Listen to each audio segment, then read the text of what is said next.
আপনার কি মনে হচ্ছে ভোট নিয়ে কোনো কারচুপি বা কোনো বিশৃঙ্খলা জনবিশৃঙ্খলা হতে পারে কিনা? নো নো নো নো জনবিষয়। তবে এখানে আমরা যা সাধারণ লোকের টিভির মধ্যে দেখতেছি, যা যা খবর দেখছি, আমরা কোনো বিশৃঙ্খলা নেই। একটি দল বিশৃঙ্খলা করতে চেষ্টা করছে, তারা দ্রুত। কোন দল সেটা? সেটা আমাদের এই ধর্ম মুসলমান, আমরাই তারা ইসলামিক এক দল, আমাদের এই প্রাণপ্রিয় দল। আমাদের দেশনেত্রী বেগম খালেদার সাথে তারা ছিলেন দীর্ঘদিন। আজকে আমাদের উনি ইন্তেকাল হয়েছে, তারপরে তারা আমাদেরকে দুইটা ভাগ হয়ে গেছে। আমাদেরই একটা বা এক মারফেটে দুই ভাই ভাগ হয়েছে আর কি। ওনারা কি করতে চাচ্ছেন?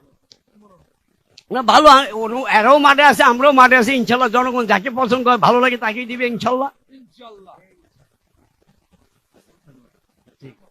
17 বছর পর খুবই সুন্দর, সবাই স্বাচ্ছন্দ্যে ভোট গ্রহণ করতেছে এবং আমরা এখানে দায়িত্বরত যাতে মহিলা কেন্দ্রে যাতে কোনো ধরনের বিশৃঙ্খলা না হয়, সেজন্য আমরা একটা পক্ষ থেকে বিভিন্ন দায়িত্বে পালন করতেছি, যাতে এখানে স্বাচ্ছন্দ্যে আমাদের বাসা বাড়ির লোক, আত্মীয় স্বজন এবং এলাকার যত মহিলা ভোটার আছে তার জন্য স্বাচ্ছন্দ্যে সুশৃঙ্খল ভাবে ভোট দিতে পারে। এবং অনেক বছর পর ভোট দিতে পেরে সবাই খুবই আনন্দিত, উচ্ছ্বসিত।